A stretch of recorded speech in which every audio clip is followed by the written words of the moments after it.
Hello and welcome back to Psychology 301 Learning. This is Dr. Williams, and this is the Unit 3, the unit on instrumental conditioning. And this is Lecture 3E, which is a continuation of the lecture on contingencies and learning, dealing with response reinforcer relations. This is part 2. So if you recall, when we talked about defining response reinforcer contingencies, we basically said that a response reinforcer contingency is nothing more than the rule that makes a reinforcer dependent on the occurrence of a target behavior. It's that direct dependent relationship between the response and the reinforcer. In other words, the behavior actually produces the reinforcer. So that's just as a reminder. We ended up last time talking about learned helplessness. And so I'd like to define it as just a reminder. So learned helplessness is a behavior that develops as a result of exposure to repeated, inescapable, aversive events. And after such events, subjects will sometimes fail to learn new escape or avoidance responses that would typically be effective in terminating or preventing such events from happening. And yet, the subjects behave as though they have no control over the situation, and they simply give up and they don't learn the new response. And when this happens, we say that these subjects are said to have developed learned helplessness. All right, so the question today is, with respect to learned helplessness, what makes new learning so difficult following exposure to inescapable aversive events? And there are three basic theories. There's the learned helplessness hypothesis, the activity deficit hypothesis, and the attention deficit hypothesis. And so we're going to talk about each of these.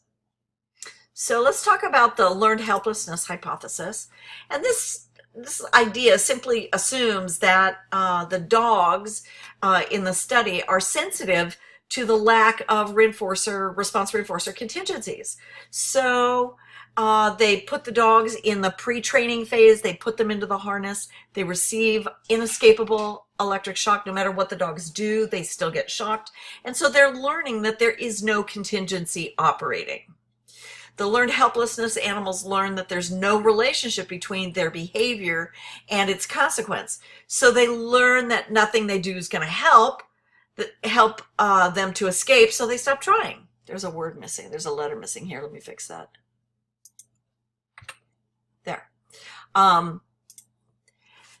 So even if they do learn to escape, some of the animals do learn to escape, but their learning is very, very slow. It's markedly slower than the control animals. And in part, this is because they have to learn two things, not one. They have to learn, first they have to learn that their behavior does influence outcomes. They've just had lots of training experience that their behavior has no consequence. And so they have to sort of unlearn that and learn that they can do something to change the situation. And then they also have to learn to jump over the barrier or push through the door, press a lever, whatever the escape response is. So they have twice as much to learn. So although 95% of them, more than 95% of the animals don't learn the response, the few that do take much, much longer than the animals that don't have that inescapable aversive experience. The activity deficit hypothesis, on the other hand, assumes that the dogs in the inescapable aversive shock condition are being superstitious. They're superstitiously learning a behavior that's incompatible with escaping. In other words, the dogs run around, and instead of trying to jump over the barrier or push through the door or press a lever, whatever the response is, they lie down and wait. And of course, the shock doesn't go on forever, and so the shock stops. And so the dog learns, oh, if I lie very still, the shock will stop. And the argument is that if the animals are lying down, they can't be learning the appropriate escape response, so they're learning something that's incompatible with the correct response and is preventing them from learning. The problem with this hypothesis is that not all of the learned helplessness dogs learn to be inactive, so they don't all lie down. So this theory by itself can't account for all of the data, all of the observed helplessness that we see. But for those animals that do engage in this lying down behavior, it would interfere with learning a new response, and so it may account for the behavior of some of the dogs. There's also the attention deficit hypothesis. This idea says that inescapable aversive events can cause a subject to pay less attention to the environment because they're so focused on their own actions or their own body. So if you know that shock is coming, a light comes on, it tells you shock is coming, and it's going to be delivered to the pads of your feet, then your attention moves to your feet and not to the environment, and so you're more likely to just stand still and not learn the behavior. So in 1987, Mayer, Jackson, and Tomey conducted a study where they used a marking procedure. They worked with rats instead of dogs, and whenever an attempt to escape was made, they picked the animals up and put them back down again, simply marking the moment. So if you mark each behavioral attempt, it might prevent learned helplessness. So they found that using marking of escape attempts eliminated learned helplessness and facilitated the acquisition of escape. So what does learned helplessness tell us about response reinforcer contingencies? Well, there are three things that the learned helplessness research points out as being important to our understanding of response reinforcer contingencies. First, we must learn that our behavior does and can help us control our environment. In general, what we do has consequences, and those consequences effectively change the environment. So we have to learn that we can control our environment with our behavior. That's important. If you learn that you can't, you're going to have a problem. Second, paying attention to your behavior is really important when you're learning a new response reinforcer contingency. In other words, if you are too busy paying attention to the pads of your feet because that's where they're going to be shocked, you're not going to pay attention to your behavior, and you're not going to then be able to learn what changes in the environment. So you have to pay attention to your behavior and to the effect of your behavior on the environment when you're learning a new contingency. And then finally, learning an incompatible response.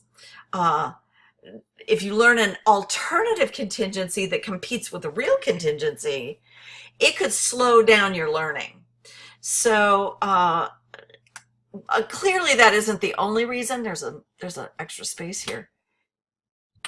Clearly that isn't the only reason why learned helplessness occurs, but for those individuals who learn an incompatible response, it can prevent you from learning a more appropriate, more effective behavior. So that's really important as well. So how does this relate to people? Well, a lack of control over reinforcers can disrupt a lot of forms of learning for human beings. Think about places where we're exposed to inescapable aversive stimulation, aging, chronic pain, bereavement, being orphaned, being the victim of abuse. All of these kinds of situations can create helpless behaviors in humans. Helplessness is directly correlated with depression. And we know that we have an epidemic of depression in our country. And so we know that helplessness can contribute to the development of depression. Post-traumatic stress disorder is another area where we see a lot of helplessness-related behaviors. If you look at the causes of post-traumatic stress disorder, you realize that it's correlated with chronic, inescapable, aversive experiences like rape or abuse or assault and combat. And so we know that these kinds of situations develop, and learned helplessness is part of what's going on. And as a result, we've also learned a little bit about treatment strategies. Marty Seligman found that by putting the learned helplessness dogs in the apparatus with a control dog allowed the dogs to learn from observation. Modeling may be very useful. Putting people with post-traumatic stress disorder in the presence of people who have overcome post-traumatic stress disorder or depression and use effective strategies can help the current patients and sufferers of PTSD better master new skills associated with dealing with those disorders. So the animal model has provided treatment strategies, and that's really valuable and important. Okay, so I'd like to go on to the last study dealing with response reinforcer relations, and it comes out of a study conducted by Peter Killeen, who I'll talk about in a minute, that deals with being aware and being able to detect and to discriminate what a contingency is from what one contingency is from another contingency. So can we actually tell when there's a contingency operating? And so Peter Killeen, one of my favorite people in the whole world, is a professor of psychology at Arizona State University. He was also a visiting professor at Cambridge University and at the University of Oslo. He was given the Senior Scientist Award from the National Institutes of Mental Health. He's been president of the Society for the Quantitative Analysis of Behavior. He received the APA McGugan Lectureship on Understanding the Human Mind. He's authored over 80 peer-reviewed articles, journal articles, and he has been an editor on 7 major journals in psychology. So he's a very important person. He also was critical in me getting my job here at Central. One of his former students, Dr. Jim Eubanks, was a professor here and was on the search committee when I applied for my job, and he called Peter, and I knew Peter, and so Peter said very nice things about me and managed to get me this job. I really respect him a lot. He's an awesome guy. And I love him. Peter, back in 1984, Peter did a very interesting study, and I like to call it the "Did you do that?" experiment. He asked pigeons whether or not there was a contingency operating and whether they could tell. So here's what he did. Pigeons were presented with 3 keys in an operant chamber. All right, so there are 3 keys. Only the center key is illuminated. And the side keys are dark. And so the birds have learned to peck at the center key, and they occasionally get food for pecking at the center key. But every so often, the center key goes dark, and one of 2 events happens. One, there's a response contingent change. A key peck to the center key actually causes the side keys to come on. There's a relationship in the computer that says, if you peck the key, the right key will turn red, for example. There are also response non-contingent changes that are determined by the computer program itself. So periodically, the computer turns off the center key and turns on the side keys, and it does so randomly and unexpectedly. And both keys come on. And there's no peck that produces these non-contingent responses. It has nothing to do with the pigeon, it's just the computer doing it, okay? So here's what the pigeon has to do. If the side keys come on because, I want you to be the pigeon. If the side keys, if the center key goes dark and the side keys come on because you were pecking at the center key and your key peck caused the side keys to come on, then one will be red, one will be green. You should peck the red one. If you did it, you should peck the red one.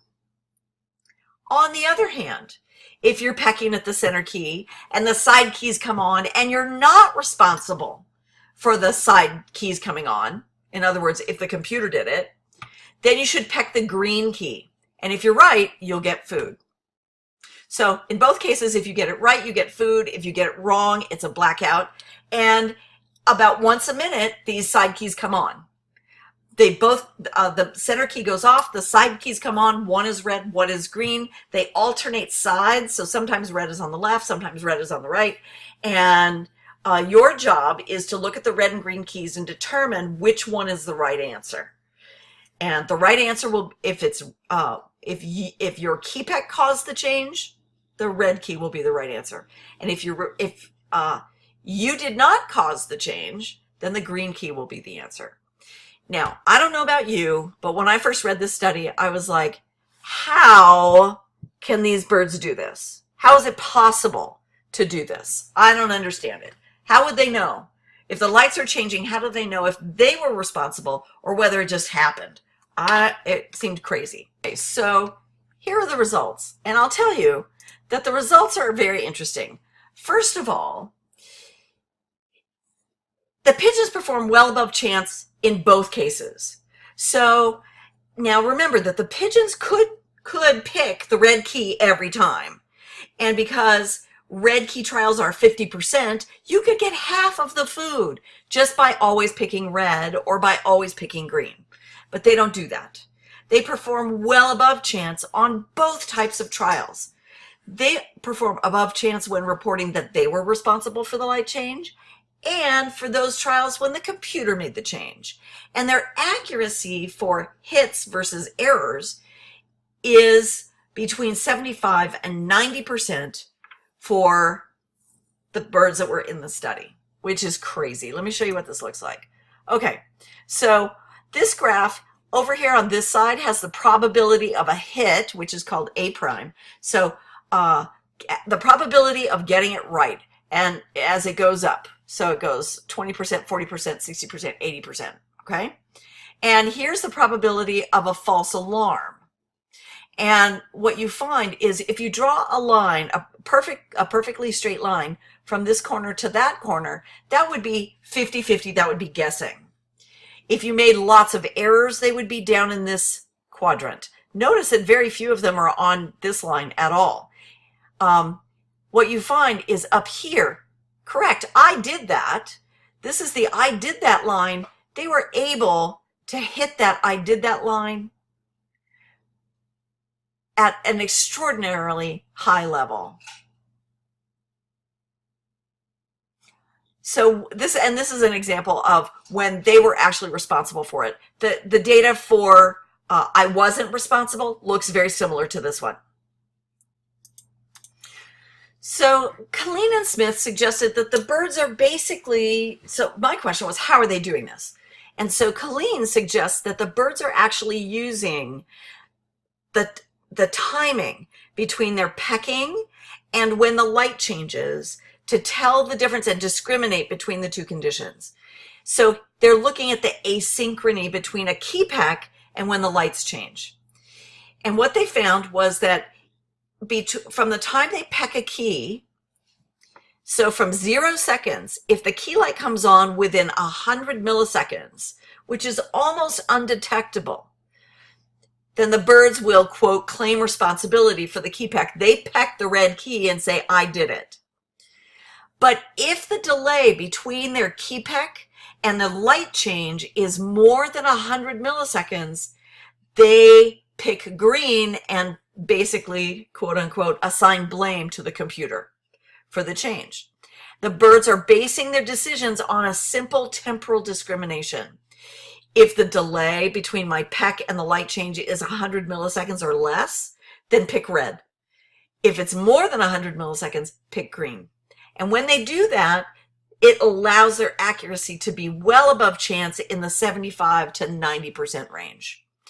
And so the difference in timing between when they peck and when the key change happens is what's responsible for their ability to tell exactly what the contingency is.